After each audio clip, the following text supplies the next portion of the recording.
Hello student, welcome to the geography classes of class 11। तो शुरू करते हैं हमारी आज की क्लास।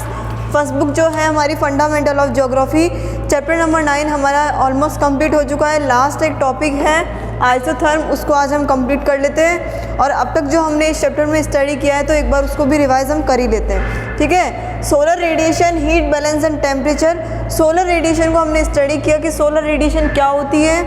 ये हमारी अर्थ है, ये हमारा सन है। सन से अर्थ पे जो रेडिएशन आ रही है इसको हम क्या बोलते हैं? Solar radiation.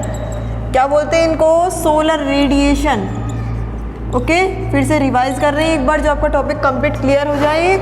इसको क्या बोलेंगे हम? Solar radiation. देखिए, जब ये इस पे जाएगी तो क्या करेगा? जो अर्थ है वो क्या करेगी? एब्जॉर्ब करेगी। जो सोलर रेडिएशन है उनको क्या करेगी? एब्जॉर्ब करेगी। और इसी प्रोसेस को एब्जॉर्ब करने की जो प्रोसेस है इसको क्या बोलते हैं हम? इंसोलेशन। क्या बोलते हैं इसको? इंसोलेशन। सूर्य तप। क्या बोलेंगे इसको? सूर्य तप। और सोलर रेडिएशन को बोलते हैं हम सौर विकिरण। जो सूर्य की विकिरण होती है, सौर विकिरण, सूर्य विकिरण आप बोल सकते हैं, ठीक है। सौर विकिरण, जो सूरज की जो रेडिएशन है, सूरज की जो रेज है, जो सूरज की जो किरणें हैं, क्या बोलते हैं उसको? Solar radiation. Okay, I hope you understand. ये टॉपिक आपको क्लियर हो गया होगा, सोलर रेडिएशन क्या होता है। एंड देन नेक्स्ट है इंसोलेशन। क्या है? जब जो हमारी सन है, सन से अर्थ पे जब रेज जाती हैं, अर्थ पे जब सोलर रेडिएशन पड़ती है, जब सौर विकिरण पड़ती है, सूर्य विकिरण जो है वो गिरती हैं, सूर्य विकिरण गिरती है, तो उसको क्या बोलते हैं हम? इंसोलेशन। जो जब वो उस पर क्या करेगी, अर्थ पे जब वो सौर विकिरण गिरेगी तो जो अर्थ है वो क्या करती है? एब्जॉर्ब करती है। तो इसी प्रोसेस को क्या बोलते हैं हम? इंसोलेशन। ओके, उसके बाद हमने स्टडी किया था कि जो इंसोलेशन है ये इसके भी कुछ फैक्टर है, परहीलियन, एपीहिलियन, जिसको हमने स्टडी किया था। इसके जो फैक्टर्स थे कि जो हमारी अर्थ है ये सन से कौन से टाइम पर दूर रहती है और कौन से टाइम पर क्या पास आ जाती है। तो हमने लास्ट वीडियोस में पहले स्टडी कर लिया है। यदि आपने नहीं देखा है तो प्लीज़ आप प्रीवियस वीडियोस को देख लीजिएगा, आपको समझ में आ जाएगा। उसके बाद हमने जो ये है फैक्टर्स हैं, इसके हमने कुछ इफ़ेक्ट को स्टडी किया था। ओके, इसके इफ़ेक्ट जो थे उसको हमने स्टडी किया। रिवॉल्यूशन जो है उसको हमने स्टडी किया था। इसके फैक्टर्स के इफ़ेक्ट थे वो हमने लास्ट वीडियो में स्टडी कर लिए हैं। यदि आपको कोई भी प्रॉब्लम है तो प्लीज़ आप प्रीवियस वीडियोज़ को देखिए, आपको पक्का समझ में आ जाएगा, ठीक है। नो प्रॉब्लम, नो डाउट, आप देखिए उनको। ये टॉपिक है आपका कंप्लीट क्लियर हो जाएगा, नो प्रॉब्लम, ठीक है। उसके बाद देखिए हमने इसमें स्टडी किया, उसके बाद हीट बजट को, मतलब सोलर रेडिएशन, इंसोलेशन को हमने, इसके फैक्टर, कॉन्वेक्शन, जो कंडक्शन है, हमने इन सब को स्टडी किया, ठीक है। तो इसके जो फैक्टर हैं, फैक्टर्स के इफ़ेक्ट हैं, उसको हमने कम्प्लीटली स्टडी कर लिया सोलर रेडिएशन के, इंसोलेशन की, ठीक है। उसके बाद हमने स्टडी किया था हीट बजट को। किसको किया था? जो हमारा इससे जो लास्ट वीडियो था उसमें हमने स्टडी किया था हीट बजट। अब हीट बजट के अंदर भी क्या स्टडी किया था हमने कि जो हमारी अर्थ है, अर्थ पे जो हमारा जो सन की जो रेज गिरती हैं, अर्थ पे जो सन की रेज गिरती है वो उतने ही अमाउंट में एनर्जी पहुंचती जितने अमाउंट में वो बाहर निकाल देती है। मतलब जितने अमाउंट में हमारी जो अर्थ है वो एब्जॉर्ब करती है किसको? रेज को, सोलर रेडिएशन को, सूर्य विकिरणों को जितने अमाउंट में एब्जॉर्ब करती है। मतलब ये हमारा सन है, सन से जितने अमाउंट में क्या होगी? सोलर रेडिएशन अर्थ पे पहुंचेगी, उतने ही अमाउंट में क्या हो जाती है? बाहर चले जाती है। उतने अमाउंट में क्या हो जाती है? बाहर रिफ्लेक्ट हो जाती है। रिफ्लेक्ट का हिंदी ट्रांसलेशन होता है प्रतिबिंबित। क्या होता है? प्रतिबिंबित या प्रतिबिंब, मतलब उसके टच होके जो वापस से आ जाती है, क्या बोलेंगे हम उसको? रिफ्लेक्ट। जो सन से जब अर्थ पे क्या जाएगी? रेज जाएंगी, जितने अमाउंट में जाएगी उतने ही अमाउंट में क्या जाती है? वो रिफ्लेक्ट हो जाती है। मतलब 35% तो बाहर एटमॉस्फेयर के अंदर जाने से पहले ही क्या हो जाती है? वो रिफ्लेक्ट हो जाती है। इट मीन्स प्रतिबिंबित हो जाती है। उसके बाद कुछ पार्ट अंदर जाता है, 65%। 65 में से जो डस्ट पार्टिकल है हमारे एटमॉस्फेयर के अंदर, हमारे वातावरण के अंदर डस्ट पार्टिकल है, जो धूल के कण है, वाटर वेपर है, ठीक है। ये सब होने की वजह से क्या होगा, वो जो होंगे डस्ट पार्टिकल और वाटर वेपर उसको एब्जॉर्ब कर लेते हैं, उसको क्या कर लेंगे, जो एनर्जी है उसको एब्जॉर्ब कर लेते हैं। कितनी परसेंट, 14%। 14% के बाद क्या होगा, 51% कहाँ जाएगी, अर्थ पे जाएगी। जब वो 51% अर्थ पे जाता है उसके बाद क्या होगा, मैंने बताया आपको कि जो हमारी अर्थ है उसमें क्या है, ऑलरेडी टेम्परेचर ज़्यादा है, क्या है वहाँ पे हीट है, गर्मी वहाँ पे है, तो उसकी वजह से क्या होगा, जो टेरेस्ट्रियल रेडिएशन है इट मीन्स जो हीट की वजह से क्या होगा, वापस से वो रिफ्लेक्ट हो जाएंगी, ठीक है। वो टेरेस्ट्रियल जो रेडिएशन है वो बन के वो बाहर निकल जाएगी। तो जब वो निकलेगी तो कितनी निकलेगी, 51% अंदर गई और 51% वो बाहर आ गई, ठीक है। 51 में से क्या होगा, कुछ परसेंट एब्जॉर्ब कर लिया जाएगा, ठीक है। कुछ परसेंट एब्जॉर्ब करने के बाद जो एब्जॉर्ब है इट मीन्स 14 एब्जॉर्ब हुआ था और यहाँ पे जो कुछ एब्जॉर्ब हुआ था वो दोनों एब्जॉर्ब जो हुए वो क्या होंगे, वो भी बाहर निकल जाएंगे। और उनके बाहर निकलने के बाद यदि हमने उसके बाद टोटल जो निकाला, मतलब 51 में से जितनी एब्जॉर्ब हो गई और जितनी हमने बाहर निकाली, तो टोटल अमाउंट कितना था, अंदर भी गई तो कितनी 65%, एंड देन बाहर जितनी निकली कितनी हुई, एटमॉस्फेयर के अंदर गई 65% और एटमॉस्फेयर से बाहर जो निकली है, एटमॉस्फेयर के बाहर जो रेज आई हैं, जो सोलर रेडिएशन जो आई है, जो एनर्जी जो आई है, उसका अमाउंट क्या होगा, इक्वल होगा, कितना 65% एंड देन 65%, ठीक है। तो ये हीट बजट आपका क्लियर हो गया होगा। उसके बाद आज हम जो टॉपिक स्टडी करेंगे वो है आइसोथर्म। आइसोथर्म का हिंदी ट्रांसलेशन होता है समान ताप। अब इसके हिंदी ट्रांसलेशन से ही आपको पता चल गया होगा कि समान ताप का क्या मतलब है, ठीक है। समान ताप मतलब समान समताप रेखीय, समान तापमान वाले रेखाओं को जोड़ने वाली जो रेखा है, स्थानों को जोड़ने वाली जो रेखा है क्या होती है, आइसोथर्म। देख लीजिए आइसोथर्म्स। अब आइसोथर्म देखिए क्या होता है आइसोथर्म। आइसोथर्म का हिंदी ट्रांसलेशन होता है समान ताप। क्या होता है, समान ताप। अब क्या होता है आइसोथर्म, समान तापमान वाले, इसके नाम से ही वैसे पता चल गया होगा, ठीक है, कि आइसोथर्म्स क्या होता है, समान ताप। तो समान ताप, समताप, सॉरी क्या होता है, समताप।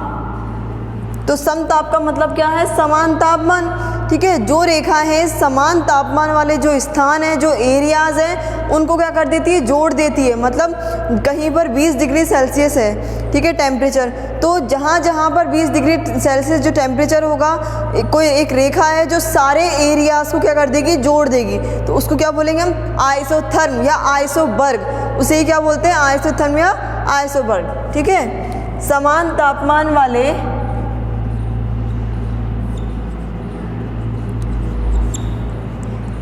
स्थानों को जोड़ने वाली रेखाएं, जोड़ने वाली रेखाएं, इट इज कॉल्ड आइसोथर्म।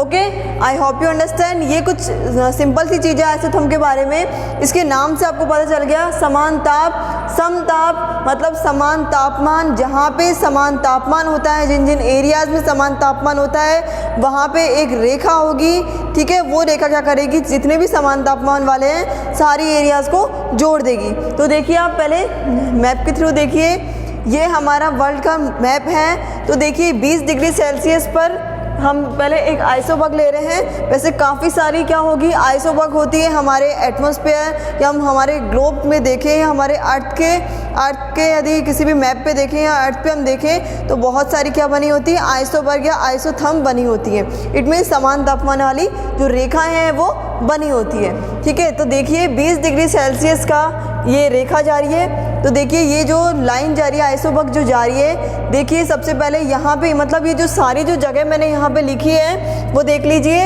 इन पर क्या है 20 डिग्री सेल्सियस क्या रहता है, तापमान रहता है, टेम्परेचर रहता है। और उसकी अभी हम कंडीशन देखेंगे कब कौन से टाइम पे रहता है, ठीक है। तो देखिए मैक्सिको, क्यूबा, अटलांटिक ओशन की हम बात कर रहे हैं, तो अटलांटिक ओशन में भी, उसके बाद माली, निगर, ठीक है, सूडान और शार्ड। देखिए उसके बाद ये क्या होगा, जो इंडिया है उसको क्रॉस करते हुए काटती हुई ये चली जाती है। मतलब ये एक आइसोबर्ग, मैंने आपको सिर्फ एग्जांपल दिया है कि एक ये आइसोबर्ग है 20 डिग्री सेल्सियस की, ठीक है। ये एक रेखा है, समान तापमान वाले स्थानों को जोड़ने वाली एक रेखा है। यहाँ पर क्या रहता है, कितना तापमान रहता है, कितना टेम्परेचर रहता है, कौन कौन से स्थानों पर, इन सारे स्थान जो हैं, ये सारी जो प्लेस हैं, इन पर कितना रहता है 20 डिग्री सेल्सियस टेम्परेचर यहाँ पे रहता है। अब देखिए उसके बाद इसके फीचर्स देखते हैं हम। फीचर्स में आपको पता चल जाएगा, ये जो सारी कंडीशंस हैं इनको हम फीचर्स को देखते हैं सबसे पहले, ठीक है। अब इसके फीचर्स की यदि हम बात कर रहे हैं तो देखिए सबसे पहले जो यहाँ पे आएगा,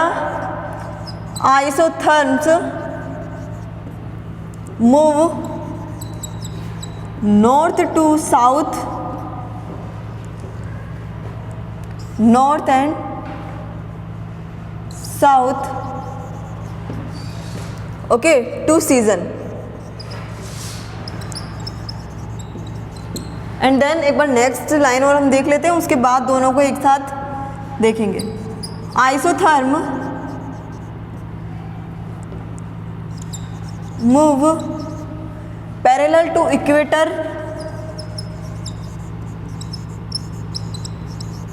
पैरेलल टू इक्वेटर,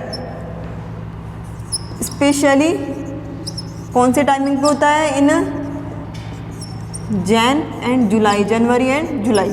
अब देखिए सबसे पहले फर्स्ट फीचर है हमारे पास, सबसे पहले हम सेकंड वाले की बात करेंगे। Isotherm move parallel to equator. जो आइसोथर्म, जो समान तापमान वाली जो रेखाएं होती है, ये कैसे मूव करती हैं, ये कैसे मूव करती हैं, ये पैरेलल, इक्वेटर के पैरेलल। सपोज ये हमारी अर्थ है और ये अर्थ का क्या है, इक्वेटर है, तो ये क्या होंगी, इक्वेटर के पैरेलल मूव करेंगी।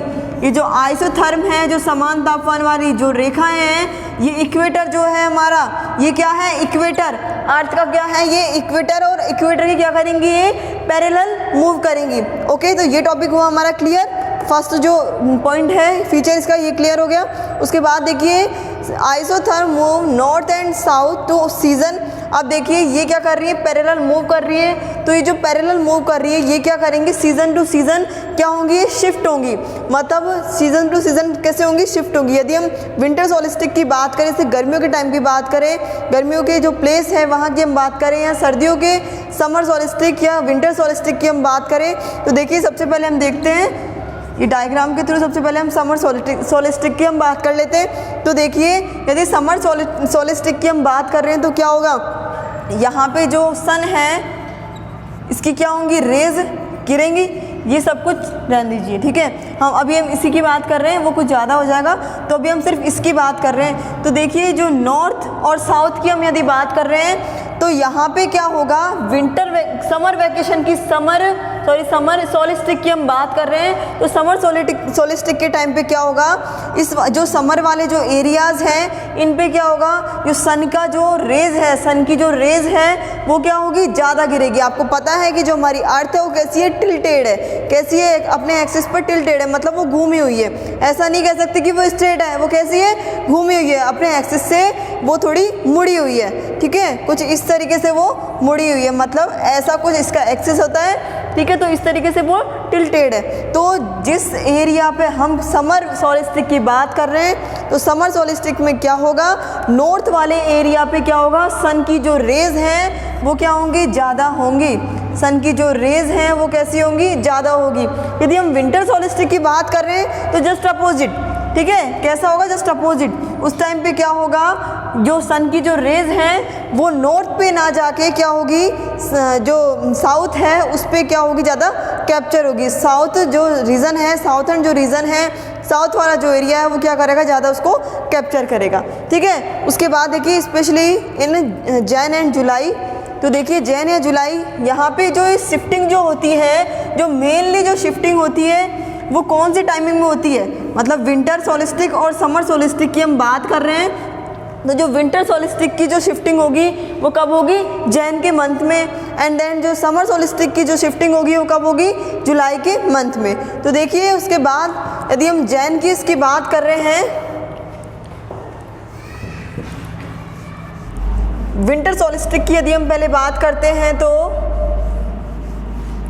तो जैन को लेते हैं हम सबसे पहले, ठीक है। Isotherm on land moves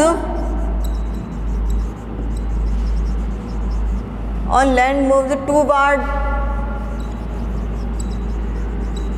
south. बताया मैंने अभी आपको, ये क्या होगा, साउथ में मूव करेगा। जो आइसोबर्ग जो होंगी वो साउथ में मूव करेंगी। अभी हम देखेंगे इसके थ्रू, मैप के थ्रू देखेंगे। South and on water surface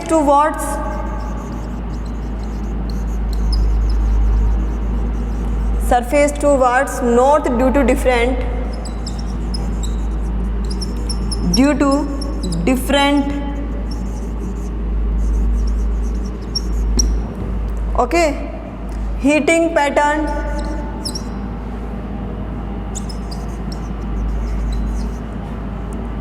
of land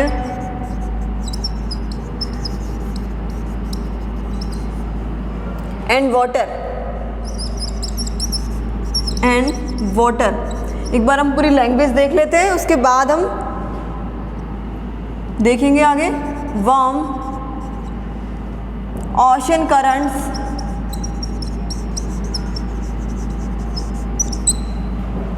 move towards cold region,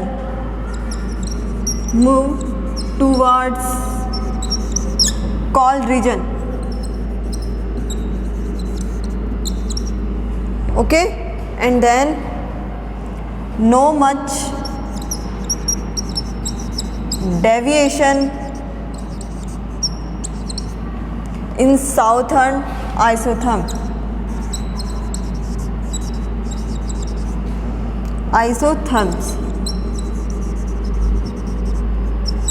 आप देखिए हम किसकी बात कर रहे हैं, जैन की। जैसा कि मैंने अभी आपको बताया कि विंटर सोलिस्टिक, समर सोलिस्टिक, विंटर सोलिस्टिक के टाइम पे क्या होगा, साउथ वाले एरिया में, जो साउथ वाला एरिया वो क्या करेगा, ज़्यादा कैप्चर करेगा, ठीक है। तो देखिए isotherm on land moves toward south and on water surface toward north due to different heating pattern of land and water. अब आपको पता है कि जो हमारा लैंड है, हम लैंड और वाटर के अब तक ये डिफरेंस देखते आए हैं कि जो लैंड है यदि वो ज़्यादा गर्म हो जाती है, लैंड जो है वो जल्दी गर्म होती है, जल्दी ठंडी होती है, बट जो वाटर है वो कैसा होता है, जल्दी गर्म नहीं होता और जल्दी ठंडा नहीं होता है। और उसके बाद अभी हम कंप्लीटली देख लेते हैं। Warm ocean currents move toward cold region, no much deviation in southern isotherm. अब देख लीजिए आप लोग, यहाँ पे क्या है, देखिए इन आइसोबर्ग्स की तरफ देखिए सारे, यहाँ पे क्या है, जो विंटर वाले, विंटर सोलिस्टिक की अभी हम बात करें, इट मीन जैन की। तो जो विंटर की हम बात करें तो जहाँ पे विंटर वाले जो क्या होंगे, विंटर वाले जो एरियाज़ हैं जहाँ पे क्या है, ठंड है, मतलब विंटर वाले जो लैंड वाले जो एरिया हैं, तो लैंड वाले एरियाज़ में क्या होगा, नॉर्थ की तरफ मूव होगा। और जहाँ पे वाटर वाला जो एरिया है, वाटर वाला जो एरिया होगा उसमें क्या होगा, साउथ की तरफ मूव होगा। अब देखिए ये क्या है, नॉर्थर्न जो रीजन है वो कैसा है, नॉर्थ रीजन कैसा है, यहाँ पे लैंड एरिया है, ड्राई एरिया है। तो देखिए ये वाला जो एरिया है, ये नॉर्थ रीजन जो है ये कैसा है, ड्राई एरिया है। इट मीन यहाँ पे लैंड ज़्यादा है, वाटर कम है। तो देखिए जहाँ जहाँ पर क्या होगा, जो लैंड है, लैंड ज़्यादा है तो क्या होगा, ये किसकी तरफ मूव करेगा, ये नॉर्थ की तरफ मूव करेगा। लैंड यदि ज़्यादा है, लैंड की साइड क्या है, टेम्परेचर ज़्यादा है, आइसोथर्म क्या है वहाँ पे ज़्यादा है, तो क्या होगा, वो नॉर्थ की तरफ मूव करेगा, ठीक है। हमने यही तो देखा है ना, देखिए क्या होगा, वो नॉर्थ की तरफ मूव करेगा। और यदि हम वाटर की हम बात कर रहे हैं तो वाटर में कहाँ करेगा, वो साउथ की तरफ मूव करेगा, ठीक है। जस्ट अपोजिट कर लीजिए एक बार, जो वाटर वाला जो एरिया, देखिए अटलांटिक ओशन की हम बात करें तो अटलांटिक ओशन में देखिए ये कहाँ की तरफ मूव कर रहा है, देखिए ऊपर की तरफ, इट मीन्स नॉर्थ। हम जस्ट अपोजिट कर सकते हैं, जैसे मैंने अभी आपको बताया था कि क्या होगा, साउथ की तरफ क्या होगा, टेम्परेचर कम होगा, वही चीज़ है, मतलब सन का जो कैप्चर है वो ज़्यादा होगा वहाँ पे, ठीक है। तो देख लीजिए 20 डिग्री सेल्सियस की हमने बात की थी पहले, उसके बाद जो जितने भी हमारे आइसोबर्ग हैं उसमें यही कंडीशन आ रही है कि जहाँ पे क्या होगा, विंटर सोलिस्टिक की यदि हम बात कर रहे हैं तो विंटर सोलिस्टिक पे क्या होगा, नॉर्थ की तरफ क्या होगा, नॉर्थ की तरफ ना होके साउथ की तरफ क्या होगा, सन का जो रेज है, सोलर रेडिएशन जो है उसका कैप्चर जो है वो ज़्यादा होगा। ठीक है, तो आपको ये चीज़ समझ में आ गई होगी, काफ़ी ईजी चीज़ है। इस डायग्राम के थ्रू या इस मैप के थ्रू आपको ये जो लाइन है, आइसोबग हैं, इनके थ्रू आपको आराम से नो प्रॉब्लम समझ में आ जाएगा। क्यों?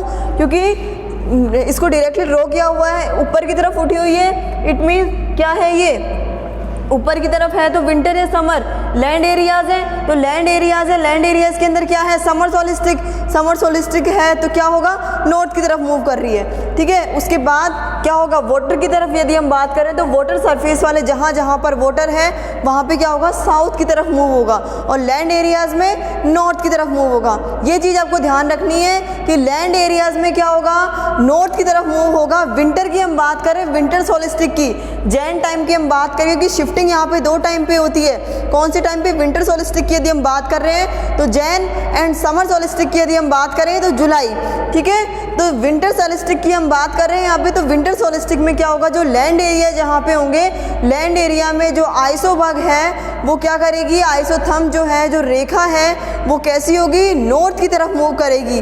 कहाँ करेगी, वो नॉर्थ की तरफ मूव करेगी। और जो वाटर वाला जो एरिया है, जो वाटर एरिया है, देख लीजिए अटलांटिक ओशियन, वहाँ पे क्या होगा, साउथ की तरफ मूव होगा। देख लीजिए साउथ की तरफ झुक रहा है। ठीक है, तो ये आपको समझ में आ गया होगा कि आइसोथर्म क्या होता है, इंपॉर्टेंट टॉपिक है, तो देख लीजिएगा। उसके बाद देखिए जो जैन का मैंने आपको बता दिया, जस्ट अपोजिट किसका है, जुलाई का। ठीक है, अपोजिट कंडीशन है यहाँ पे, क्या होगा, अपोजिट कंडीशन कैसे है यहाँ पे, देखिए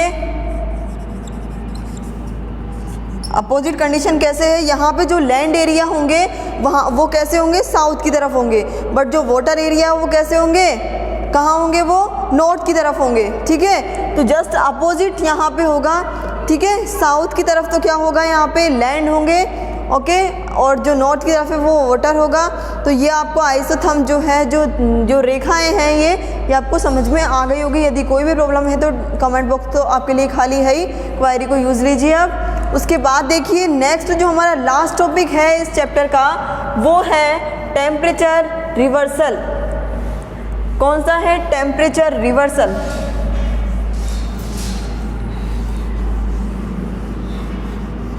टेम्परेचर रिवर्सल का मतलब है तापमान व्युत्क्रमण। तापमान व्युत्क्रमण, देखिए अब आपको पता है कि हाइट जब बढ़ती है तो क्या होता है, टेम्परेचर बढ़ता है। ठीक है, ये तो कॉमन सी चीज है। टेम्परेचर रिवर्सल, इसका हिंदी ट्रांसलेशन होता है तापमान व्युत्क्रमण।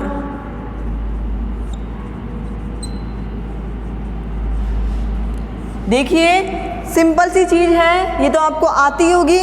तापमान बढ़ने पर, हाइट यदि बढ़ती है, नॉर्मल चीज़ें है तो जनरल चीज़ें, हाइट बढ़ने पर टेम्परेचर कम होता है। ठीक है, हाइट बढ़ने पर क्या होगा, टेम्परेचर कम होगा। बट देखिए हम पढ़ किसको रहे हैं, तापमान व्युत्क्रमण मतलब टेम्परेचर रिवर्सल। जो टेम्परेचर जो है उसका रिवर्स होना, मतलब वही चीज़ हाइट बढ़ने पर क्या होता है, कभी कभी टेम्परेचर भी बढ़ जाता है। नॉर्मल कंडीशन कौन सी होती है, ये वाली होती है। कैसी होती है, ये वाली कंडीशन होती है कि हाइट बढ़ने पर क्या होता है, ऑब्वियसली टेम्परेचर घटता है, मतलब ये एक जनरल कंडीशन है। लेकिन कभी कभी क्या हो जाता है, हाइट बढ़ने पर टेम्परेचर क्या हो जाता है, बढ़ जाता है। क्या हो जाता है, टेम्परेचर बढ़ जाता है। अब ये कब होता है, ये होता है स्काई जब क्लियर हो, स्काई क्या हो, क्लियर हो, लॉन्ग नाइट हो और कूल क्लाइमेट हो।